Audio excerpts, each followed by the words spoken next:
আমি পারুলতা বলছি। আজকে তোমাদের আরও একটি মা এবং ছেলের গল্প বলবো।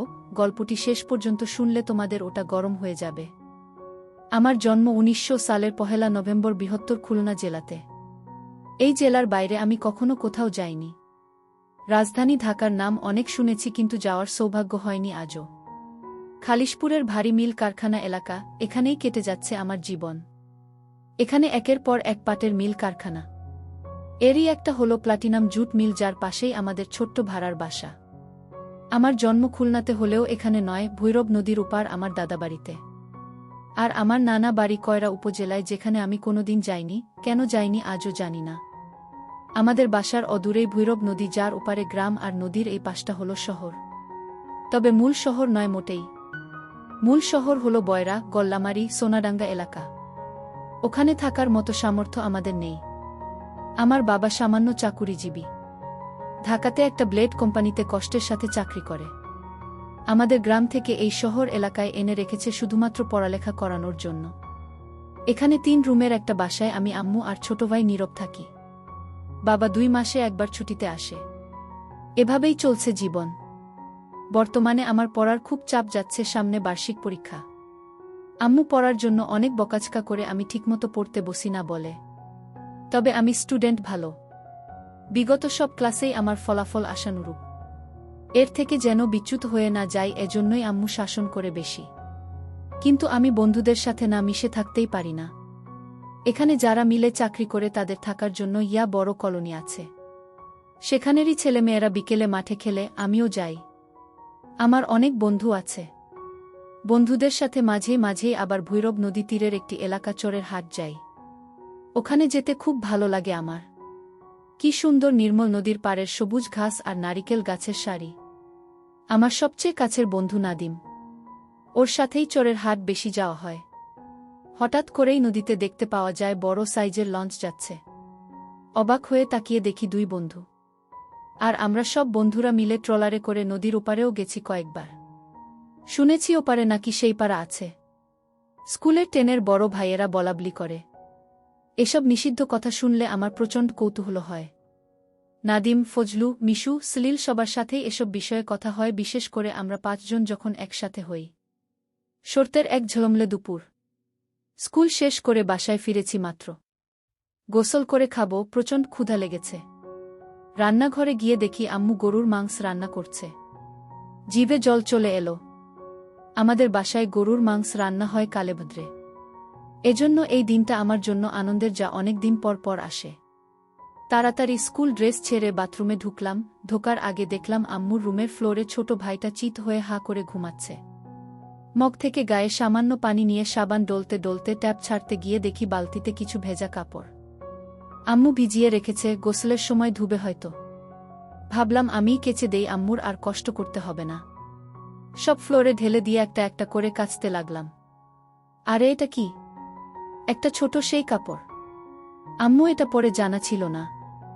আমি এতদিন ভাবতাম এগুলো শুধু এখনকার মডার্ন মেয়েরা পরে।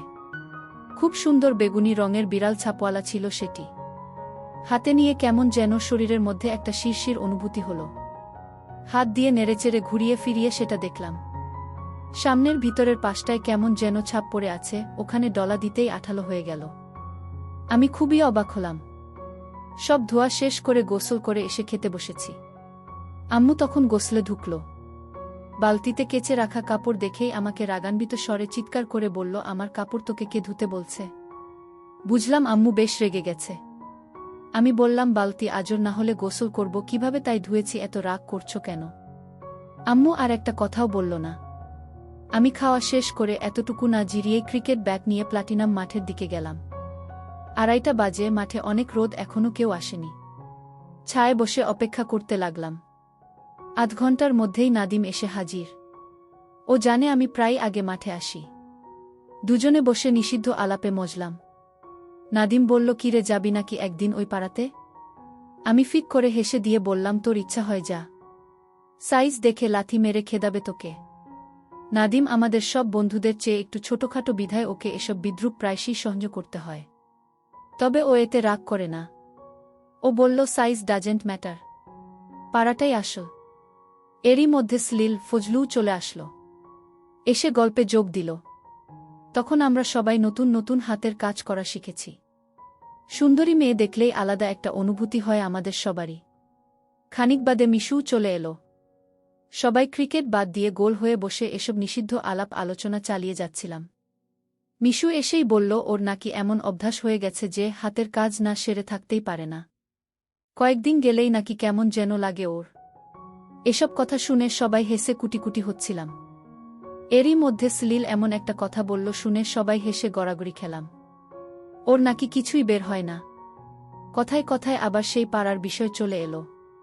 নাদিম বলল এই চল না আমরা জায়গাটা দেখে আসি। ফজলু বলল পাগল হয়েছিস বাবা, জানলে কি হবে জানিস? আরে তোর বাবা জানবে কিভাবে? এসব কথা চাপা থাকে নাকি? চুপ থাকতো ভিতুর ডিম। কি? আমি ভিতুর ডিম? তা নয়তো কি, ভয়ে তো এখনই মুতে দিচ্ছিস। ফজলু জিদ করে বলল আচ্ছা চল যাব। নাদিম আর ফজলু এভাবেই তর্ক করছিল। আমি চকচকে চোখে বললাম বেলা তো ভালোই আছে, চাইলে কিন্তু যাওয়াই যায়। সলিল বলল হ্যাঁ রে চল দেখেই আসি। কিন্তু মিশু বেঁকে বসল ওকে নাকি সন্ধ্যার আগে বাড়ি না ফিরলে বেদম মারবে। সামনে পরীক্ষা, তাই বাসা থেকে এই ঘোষণা দিয়েছে। আমাদের শত অনুরোধেও মিশু যেতে রাজি হল না। অগত্যা আমরা 4 জনেই রওনা হলাম। প্রথমে চরের হাটে পৌঁছে ট্রলারের জন্য অপেক্ষা করতে হল। কিছুক্ষণ বাদে ট্রলার আসতেই আমরা হুটোপুটি করে উঠে পড়লাম 4 জন। বেশ রোদ উঠেছে, আকাশ পরিষ্কার, শান্ত নদী। ভিড় ভর্তি ট্রলার এগিয়ে চলছে ওপারের উদ্দেশ্যে। প্রচুর লোক হয়েছে। কেউ সদায় ব্যাগ হাতে, কেউ ছোট বাচ্চা কোলে, কেউ দুধের গ্যালন নিয়ে বসে আছে। ওরা গ্রাম থেকে শহরে দুধ বিক্রি করতে যায় বোধহয়। এরই মাঝে একটা মেয়েকে চোখে পড়ল আমার, বেশ মায়াবী। লাল একটা 3 পিস পরা, গায়ের রং বেশ ফর্সা। আমাদের চেয়ে বয়সে অনেকটাই বড় হবে মেয়েটা। চুপচাপ বসে আছে ট্রলারের কিনারায়। সাথে কেউ নেই বোধহয়। ওকে দেখতে বেশ ভালোই লাগছে আমার। আমি আর নাদিম এক জায়গায় বসেছি, ওর পেটে খোঁচা দিয়ে ইশারা করলাম। ও ফিসফিস করে বলল দেখেছি হারামজাদা, খোঁচা দিতে হবে না। ওই পাশে সলিল আর ফজলুও দেখলাম ঘাড় ঘুরিয়ে মেয়েটাকেই দেখছে। আসলেই সুন্দর মেয়েটা। কমবেশি সবাই তাকে চোখ দিয়ে গিলে খাচ্ছে।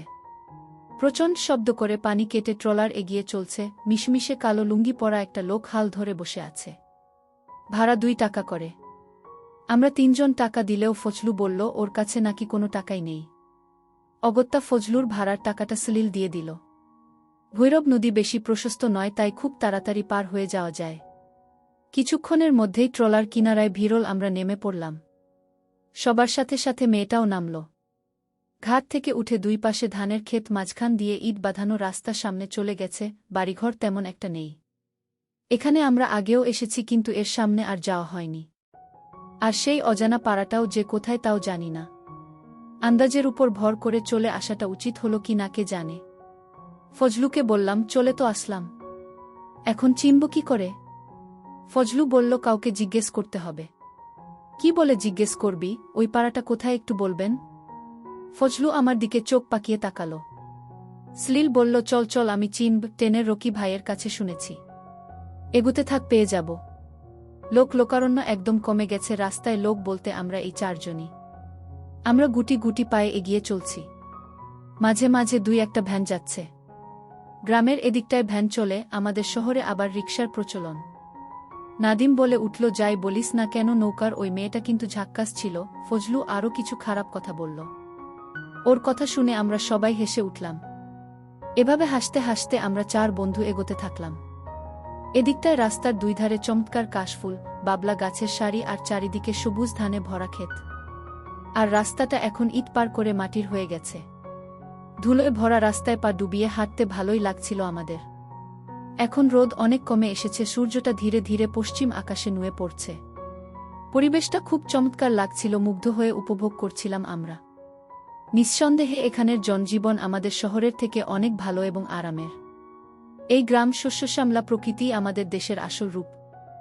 শহরের ভদ্র লোকেরা আসলে খোলস পরিবর্তন করে ঘুরে বেড়ায়। আমাদের গ্রামও এই অঞ্চলেই, তবে এদিকটায় নয়, অন্য পাশে। সেখানে খুব কম যাওয়া হয়েছে আমার। জীবনটা কেটে গেল প্লাটিনাম মিলের পাশেই। গ্রাম জায়গাটা কেন জানি না খুব কাছে টানে আমাকে। এজন্যই বোধহয় এত ভালো লাগছিল। আনুমানিক প্রায় ৫ কিলোমিটার হাঁটার পর সলিল বলল, এবার বামে যেতে হবে। বামে কিছু দূর যাওয়ার পরই মেহেগনি গাছে ঘেরা একটা লম্বা টিনের ঘর চোখে পড়ল। সলিল বলল, এটাই। শুনে আমাদের সবার বুক ধুকপুক করে উঠল। শরৎকাল, বেলা ভালোই বড়। পৌনে ৭টায় সন্ধ্যা হয়। সন্ধ্যা হতে এখনো অনেক দেরি, তবে ফিরে যেতে যেতে সন্ধ্যা হয়ে যাবে। মাটির রাস্তার পাশে অনেক লম্বা করে বানানো টিনের ঘরটা। ঘরের পিছনটা রাস্তার দিকে, পাশ দিয়ে ঢুকে সম্মুখে যেতে হবে। আশেপাশে অন্য কোনো বাড়িঘর নেই বললেই চলে। ধানক্ষেতের মধ্যে অদ্ভুত লাগছে বাড়িটাকে। এটাই তাহলে সেই বিখ্যাত পাড়া। আমরা ওখানে দাঁড়িয়েই সিদ্ধান্ত নিলাম, এসেছি যখন ভিতরে যাব, পর্যাপ্ত টাকা হলেই কাজও মিটিয়ে আসতে পারব নিশ্চয়ই।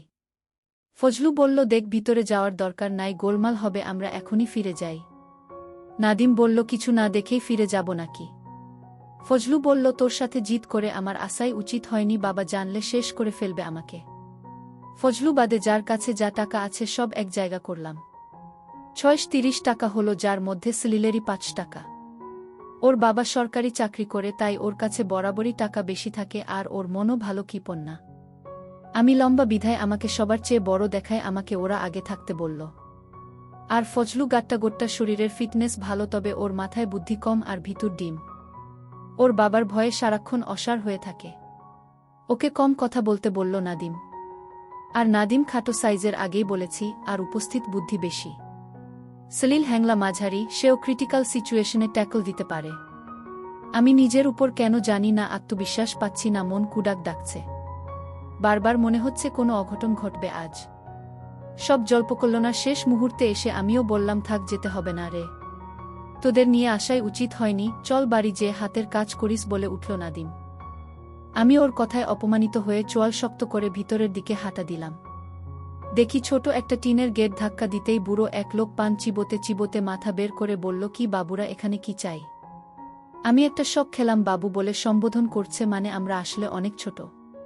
ফাটা বেলুনের মতো চুপসে গেলাম আমি। সলিল সাহায্য করল, বলল, কাকা, ম্যানেজার সাব কই? তার সাথে দেখা করতে চাই আমরা, ভিতরে যেতে দেন। আমাদের রকি ভাই পাঠিয়েছে। কাকা আমাদের সন্দেহের দৃষ্টিতে আপাদমস্তক দেখে ভিতরে ঢুকতে দিল। ঢুকে দেখি বড় একটা উঠোন, সেখানে অনেক মেয়েরা, মহিলারা নানা রকমের কাজকর্ম করছে। কিছু মেয়ে গোল হয়ে বসে একে অপরের উকুন মেরে দিচ্ছে, কেউ কাউকে চুলে তেল দিয়ে দিচ্ছে, কেউ সবজি কুটছে। ঘরের দিকটা বাদে বাকি ৩ দিকেই টিন দিয়ে বেড়া দেওয়া, আর ঘরে পাশাপাশি একটার পর একটা রুম। বুঝলাম এখানেই অপকর্ম চলে। আমাদের দেখেই যে যেখানে আছে সেখান থেকেই গেটের বুড়োর মতো সন্দেহের দৃষ্টিতে ঘুরে তাকাল। সবজি কাটছে যে মেয়েটা, সে আমাদের উদ্দেশ্য করে বলল, কি হে ছেলে ছোকরারা, এখানে কি?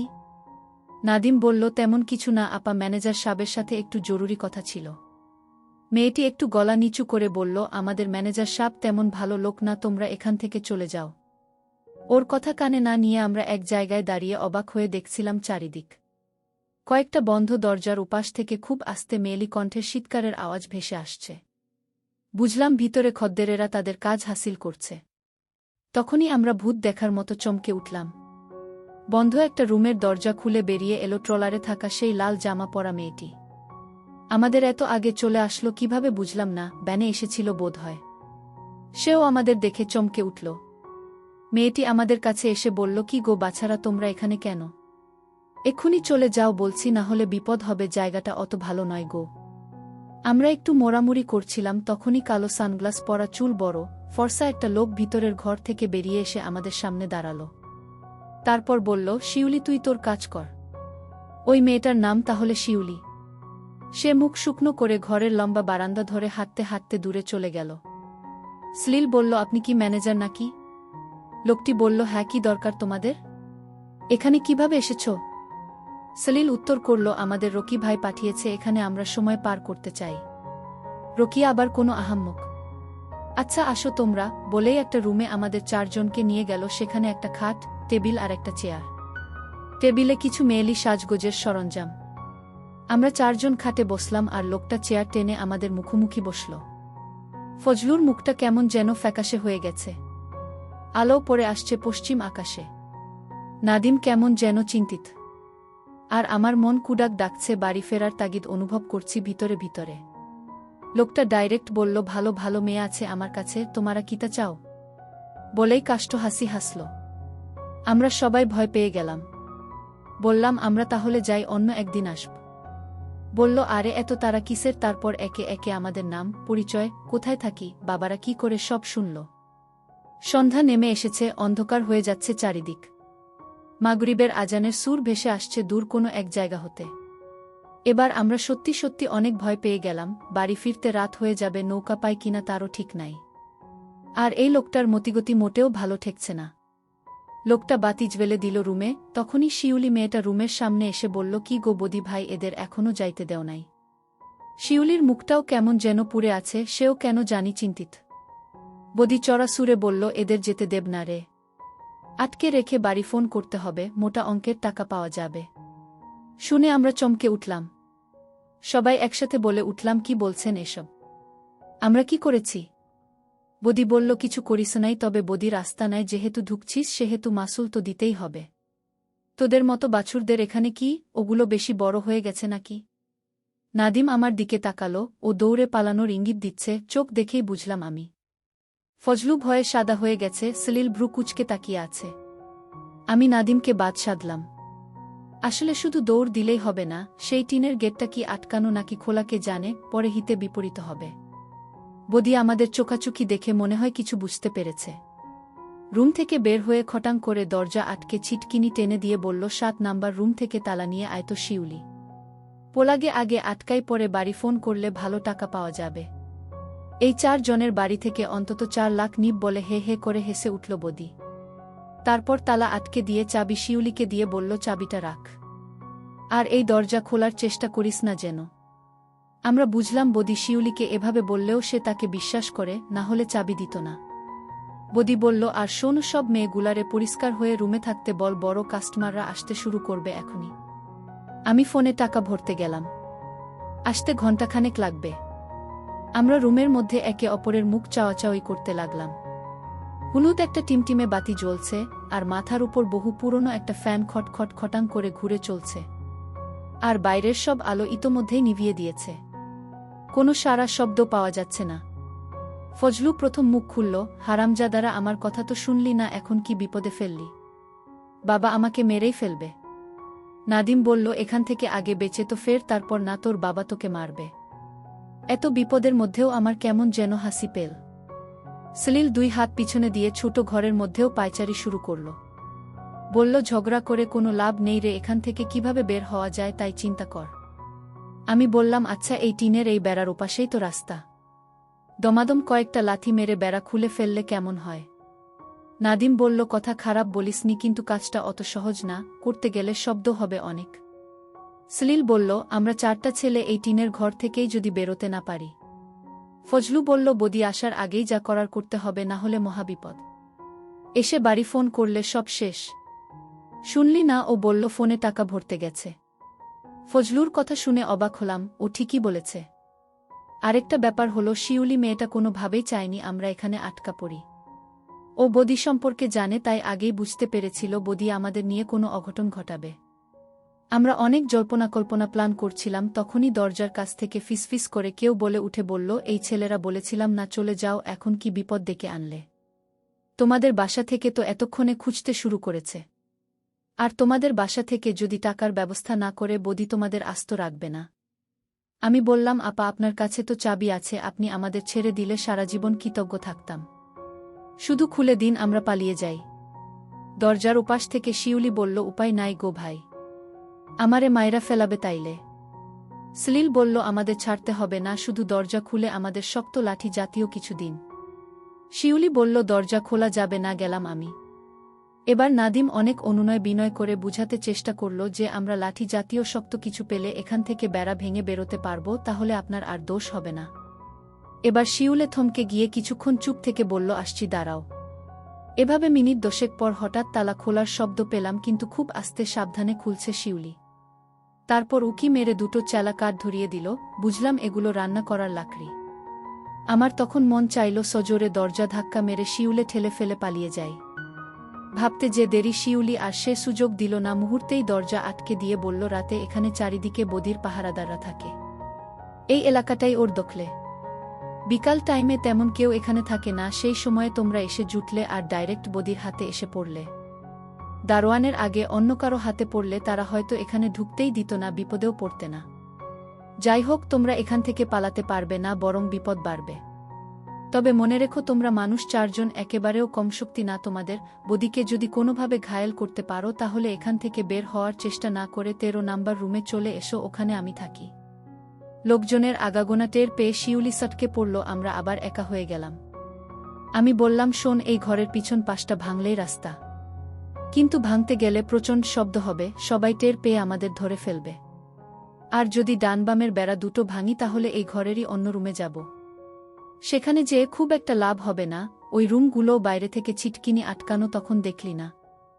আর যদি দরজার ছিটকিনি 4 মেরে ভাঙি বা বল প্রয়োগ করে খুলি তাহলে বের হতে পারবো ঠিকই, কিন্তু এরপরে টিনের সেই গেটে তালা দেওয়া এবং সার্বক্ষণিক লোক আছে। আর বদি সবাইকে নিশ্চয়ই সতর্ক করেই গেছে বাইরে। একদমে সব বলে সবার দিকে তাকালাম। নাদিম বলল, কি করব ভেবে পাচ্ছি না রে, বদির বাচ্চা এসে বাসায় ফোন করলে ভারী বিপদ হয়ে যাবে। সবাই আবার মুখ চাওয়াচাওয়ি করলাম। তারপর সলিল মুখ খুলল এবং একটা সত্যিকারের পরিকল্পনা সেট করল। একটা 1 টাকার কয়েন দরকার বলল সলিল। আমরা কেউই বুঝলাম না এই ঘোর বিপদের মুহূর্তে 1 টাকার কয়েন দিয়ে কি হবে। তারপর সবার কাছ থেকে নেয়া সেই টাকার মধ্যে থেকে 1 টাকার কয়েন বের করে সলিলের হাতে দিলাম আর বললাম, যা করার তাড়াতাড়ি করতে হবে, যে কোনো সময় বদি চলে আসবে। সলিল বলল, বাল্বটা খুলে ঠিক হোল্ডারের ভিতরে এই 1 টাকার কয়েনটা রেখে বাল্বটা লাগাতে হবে, পরে আর সুইচ অন করা যাবে না। বদি এসে তালা খুলে যখনই সুইচ অন করবে তখনই শর্ট সার্কিট হয়ে এই বাড়িটার সম্পূর্ণ কারেন্ট চলে যাবে। তখন অন্ধকারে আমাদের প্ল্যান অনুযায়ী যা করার করব। আমি লাইট বন্ধ করে চেয়ারের উপর দাঁড়িয়ে অন্ধকারে হাতরে কয়েন সেট করে ঠিক সলিলের কথা মতো বাল্বটি লাগিয়ে দিলাম। লাইটটি আর জ্বালালাম না, ঘর পুরো অন্ধকার রইল। তারপর ও বলল, দরজার 2 পাল্লার পাশে 2 জনকে ঘাপটি মেরে থাকতে, বদি যখনই ঢুকবে তার উপর হামলা চালাতে হবে। তবে ও ঘর অন্ধকার দেখে সাবধানে ঘরে ঢুকতে পারে, তবে যত যাই হোক দমা যাবে না, ওর উপর চড়াও হয়ে মুখ চেপে ধরতে হবে, ও চিৎকার করলেই আমরা ধরা পড়ে যাব। ফজলু ভীতু চোখে সব শুনছিল, এরই মধ্যে ও বলে উঠল, এবারও বদি একা আসবে, তোরা বুঝলি কিভাবে? সাথে যদি অন্য লোক থাকে? আরে তাই তো, ফজলু তো ঠিকই বলেছে, আমরা তো এভাবে ভেবে দেখিনি। নাদিম বলল, থাকুক সাথে, আমাদের দমে গেলে চলবে না, ওদের খালি একবার রুমের ভিতর ঢুকাতে পারলে হয়, তারপর দরজার পাশে দাঁড়ানো 2 জন চলা দুটো দিয়ে ওদের মাথায় আঘাত করতে হবে, অথবা অন্ধকারে চুপিসারে রুম থেকে বেরোতে পারলে সবচেয়ে ভালো হয়। এই ঘর থেকে বেরোলে আমরা আর এই বাড়ি থেকে বের হওয়ার কোনো চেষ্টাই করব না। সোজা ঘর গুনে গুনে শিউলি আপার 13 নাম্বার রুমে চলে যাব, আমাদের আর খুঁজে পাবে না, আর ঘূর্ণাক্ষরেও টের পাবে না আমরা এখানেই একটা ঘরে লুকিয়ে আছি। 4 জনই দরজার পাশে থাকব বলে ঠিক করলাম, তাহলে পালিয়ে যেতে সুবিধা হবে। আমি আর ফজলু দরজার একপাশে, আর অন্য পাশে নাদিম আর সলিল। আর সবাই জামা খুলে ফেললাম, অন্ধকারেও উজ্জ্বল রং দেখা যায়, তাই যদি এখান থেকে বেরিয়ে যেতে হয় তাহলে দূর থেকে দেখে ফেলবে, এজন্য বাড়তি সতর্কতা। আমরা চাইলে এখনই বৈদ্যুতিক শর্ট সার্কিট করে ফেলতে পারি, কিন্তু এখন করা যাবে না। করলে বদি আগে থেকে জানবে কারেন্ট নেই, অন্য আলো বা টর্চ জ্বেলে এখানে আসবে।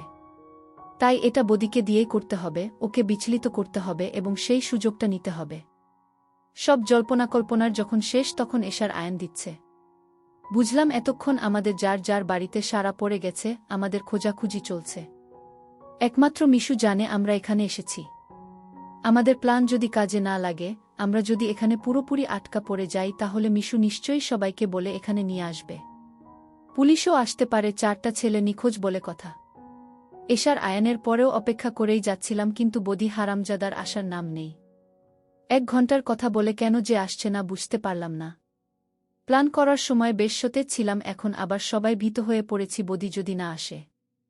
একটা জিনিস বুঝলাম যে এখানে লোকজন খুব বেশি নেই। বিকালে যে মেয়েগুলোকে কাজ করতে দেখালাম ওরাই, এছাড়া তেমন কেউ নেই, সারা শব্দ তেমন পাওয়া গেল না। তবে বাইরে পাহারাদার আছে মনে হচ্ছে। এমন একটা নিষিদ্ধ কর্ম চালায়, প্রতিরক্ষা ব্যবস্থা মজবুত ছাড়া তো হয় না। অপেক্ষা করতে করতে ধৈর্য হারিয়ে ফেলে একসময় মনে হলো 4 জন একসাথে টিনের দরজায় লাথি মেরে ভেঙে বেরিয়ে পড়ি। ঠিক তখনই বদি এলো, আর সাথে মনে হলো কেউ আছে। ফজলুর সেই কথাই ঠিক। আমরা যে যার পজিশনে সতর্ক অবস্থান নিলাম। সোজা হেঁটে আমাদের রুমের সামনে এসে বদি বলল, লাইট বন্ধ করছে কেন, ঘুমিয়ে পড়ল নাকি? শিউলির কাছ থেকে চাবি নিয়ে আয় তো নৌশের। বুঝলাম সাথে লোকটার নাম নৌশের। একটু বাদেই নৌশের এলো, খড়মড় শব্দ। খুলে গেল দরজা। আমাদের বুকের ভিতরটা ধিপুধিপ করছে। আর কেউ ঢুকছে না কেন, একটু অবাক হলাম। বাইরের লাইট বেশ দূরে জ্বলছে, ঘরের ভেতর পরিষ্কার দেখা যাওয়ার কথা না, কিন্তু যদি দেখা যায় তাহলে কি? বদি আমাদের প্ল্যান বুঝতে পেরে গেছে। তখনই বদি বলল, নৌশের যা রুমে ঢোক, লাইট জ্বালা, ডান পাশে দেখ সুইচ। নৌশের বলল, জি ওস্তাদ। আমরা ঘাপটি মেরে দুই পাশে দুইজন করে বসে আছি। কোনোভাবেই এই অন্ধকারে নৌশেরের দেখার কথা না, আর ও হয়তো জানেও না রুমে কে আছে, কয়জন আছে। নৌশের সুইচ চাপ দেওয়ার সাথে ভট করে একটা আওয়াজ হলো, আর সুইচবোর্ড থেকে আগুনের ফুলকি বেরোল। সাথে সাথে দূর থেকে আসা একটু আধটু আলো কেটে গিয়ে ঘুটঘুটে অন্ধকার হয়ে গেল। সফল শর্ট সার্কিট। বুঝলাম সলিলের বুদ্ধি কাজে দিয়েছে। বদি বলল, কি করলি হারামজাদা? দেখেন তো ওস্তাদ। বদি ঘরে ঢুকল না, বলল, ওরা কই? তোরা একটাও কথা বলিস না কেন? আমরা কোনো প্রকার শব্দ করলাম না। একটু পর অন্ধকার চোখে সয়ে গেল।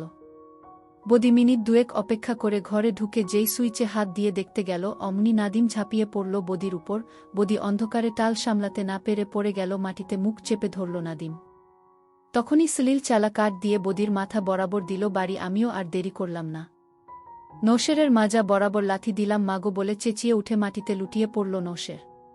ভুল করলাম, মনে হয় এখনই লোকজন চলে আসতে পারে। ফজলু নৌশেরের মুখের মধ্যে ওর খুলে রাখা স্যান্ডো গেঞ্জি ঢুকিয়ে দিল। আর বদি নাড়াচাড়া করছে না, মনে হয় জ্ঞান হারিয়েছে। এত সহজে এদের কুপকাত করতে পারবো ভাবিনি। পায়ের আওয়াজ শুনতে পাচ্ছি। বোধহয় কেউ বা কারা নৌশেরের আওয়াজ পেয়ে এগিয়ে আসছে এদিকে। বললাম, তাড়াতাড়ি কর সলিল। ফজলু, নাদিম। রুম থেকে বেরিয়ে বারান্দা ধরে দৌড় দিলাম। চারিদিক ঘুটঘুটে অন্ধকার, এর মধ্যে শিউলির রুম খুঁজে পাওয়া মুশকিল হবে। মানুষ আসার আগেই অবশ্যই রুমে ঢুকে পড়তে হবে, না হলে টানা সোজা বারান্দা, কেউ টর্চ মারলেই আমাদের দেখে ফেলবে, ধরা পড়ে যাব। আমরা গুটি পায়ে শব্দ না করে দৌড়ালাম। রুম গুনে 13 নাম্বারে পৌঁছাতেই ছোট করে 2টা টোকা দিলাম। শিউলি দরজা খুলল, আমাদের দিকে ভীত চোখে তাকিয়ে বলল, কিভাবে কি করলে? কেউ দেখেনি তো? সলিল বলল, কেউ দেখেনি, তবে দেখে ফেলতে পারে, তাড়াতাড়ি ঢুকতে দিন। আমরা হুড়মুড়িয়ে শিউলির রুমে ঢুকলাম। শেষবারের মতো পিছনে তাকিয়ে দেখলাম বদি আর নৌশেরের রুমে টর্চ লাইটের আলো জ্বলছে, আর লোকও কয়েকজন। শিউলি আমাদের রুমে নিয়েই দরজা আটকে দিল। আমরা দেরি না করে ছুটো করে ফিসফিসিয়ে পুরো ঘটনা খুলে বললাম। শিউলি একটু বিচলিত না হয়ে বলল, শোনো ছেলেরা, যা ঘটিয়েছ তাতে এখনই আমার ডাক পড়বে এবং আমার ঘটনাস্থলে যাওয়া লাগবে, আরও অনেক কাজ করা লাগতে পারে। তবে তোমাদের কিন্তু আমার এই ঘরের সন্তর্পণে লুকিয়ে থাকতে হবে। এতক্ষণে বদির সাগরেদরা তোমাদের খোঁজাখুঁজি শুরু করে দিয়েছে নিশ্চয়ই। সব রুমেও আসবে হয়তো। আমরা ঘুটঘুটে অন্ধকার রুমে কানখাড়া করে শিউলির সব কথা শুনে বললাম, তাহলে উপায়?